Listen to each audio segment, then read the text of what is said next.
Hi, this is a bonus clip of me on TechTV. I was a regular guest on a show called The Screensavers. Enjoy. Animation is really, if you go to the movies these days, half the movie is computer graphics. Star Wars, Jurassic Park, Toy Story these days, it's amazing what they can do. But to do animation like that, they have giant machines, millions of dollars worth of software, or not. Maybe you could do this with your own home computer and free software? Let's find out. We've got a pro computer graphic artist with us right now, Mark Swain, who has so many movies to his credit. But one of the things, we were talking about all the things you did that blew my mind and got everybody silly excited. Things from 9 years ago. 9 years ago, Babylon 5, which is a cult sci-fi classic anyway. It is.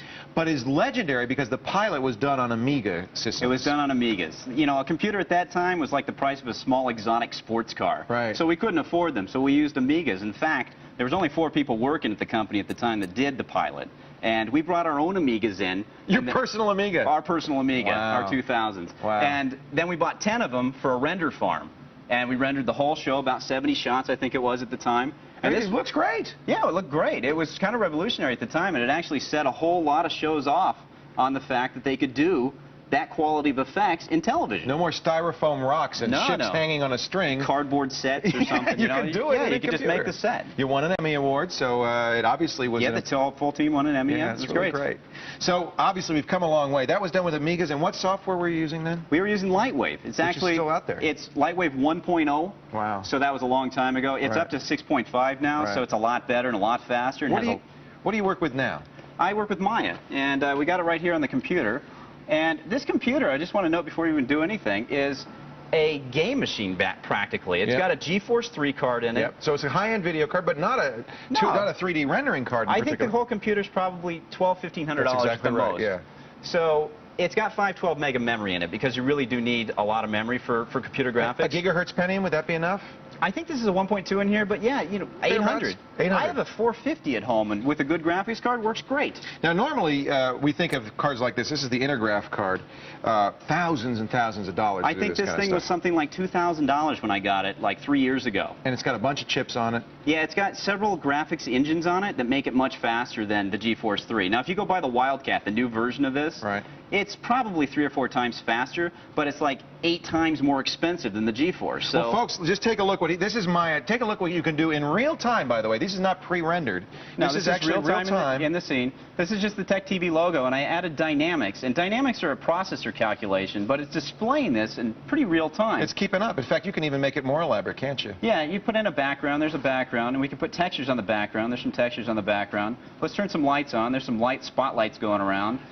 That's pretty amazing. I mean, this is all happening. The difference between real time and rendered, what is the difference? It's actually just displaying right to the screen buffer. Right. So it's not pre-calculating all the frames. It's not pre-calculating this, and you don't get niceties. Like some of the edges aren't as nice, but on bigger cards it's nicer, but it looks pretty good, yeah. Now the difference between that and doing it in the old days on Lightwave 1 and the Amiga is it would take hours. Right? We couldn't get a wireframe. We had to like render wireframes back then.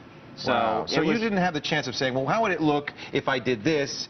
No, you had to render everything, and it took a long time. So you can get lots of iterations per day and animate in real time practically. I even added some of these little pulsy things that are these are like transparencies back there. This is a nice program. How much does Maya cost? It's expensive. Yeah. Okay. How about, obviously, if you have to ask, you can't afford it. So do the Chrome thing. I like that. That was kind of neat. Yeah, you can do. Then you see the reflection. You can do the retro mid-'80s flying logo Chrome. Yeah. All in the actual technical name of that. all in real time. So there you go. But now I don't have $1 million. I might have it. I think a lot of people do have a pretty decent PC, say a $1,500 PC.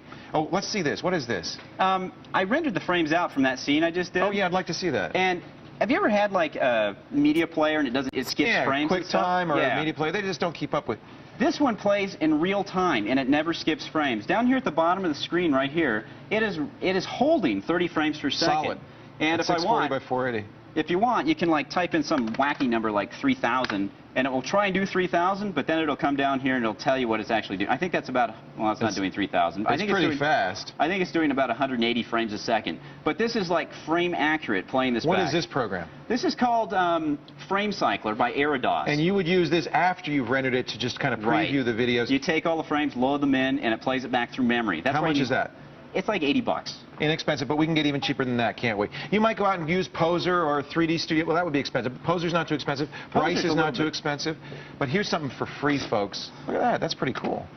You want to show us something for free? Yeah, let's show What is that, by the way? Who is that? Oh, that's me with before LASIKs. Man, that eye surgery is good.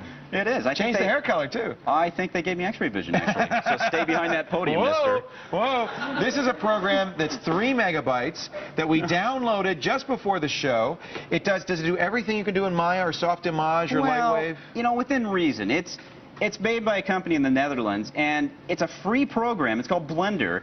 It's a little harder to use. The interface, as you see, is just like it's buttons. Not as slick. Well, the buttons are like kind of scattered everywhere, and you kind of have to like get into this. But it's free. You can't lose. You can download this from the website. It was Blender.nl. Blender.nl. How big was it? 3.5 megs. It was tiny. And we downloaded it like that. And it's our Linux, Windows, Mac, Solaris. Yeah, I think if you go to the web, we got the website here. Maybe that one. Yeah, I mean, if you go back a page. Check this out. This is available on just about every, keep going, this is my name, address, and there we go. SGI Sun, free BSD. Probably somebody will port it to OS 10 if they haven't already. BOS. And, boy, for free. It's, free. A great way to learn. Would you recommend that for somebody who wants to get into I would. Even the manuals online. And if you go to the bookstore, there's even books out for it now. You can buy books. That's pretty neat. But, so, there you go. What are you working on these days? Can you tell us, or is it top secret? It's kind of top secret. It always is. Every time I get these guys in, I can't tell you what I'm working on. It's going to be cool. Well, come back when it comes out. I assume it's a motion picture. Come back when it comes out, and we'll talk about how you did it then. Okay, You're using Maya for the motion picture? I am. Pretty amazing what you can do. It's a pretty fun program. Cool. Mark Swain, great to have you. Again, we have a link to a whole bunch of different software, inexpensive software that you can use, like Poser and Bryce, and we also Blender.nl for the Blender program, absolutely free. Find out all about it. There's a list of some of the programs there that we recommend, and you'll find more on the screensavers.com because Mark, as usual, wrote a great article. Mark, it's really nice to meet you. Babylon 5. We're not worthy. We're not worthy. Amazing. We're not worthy. Stay where you are.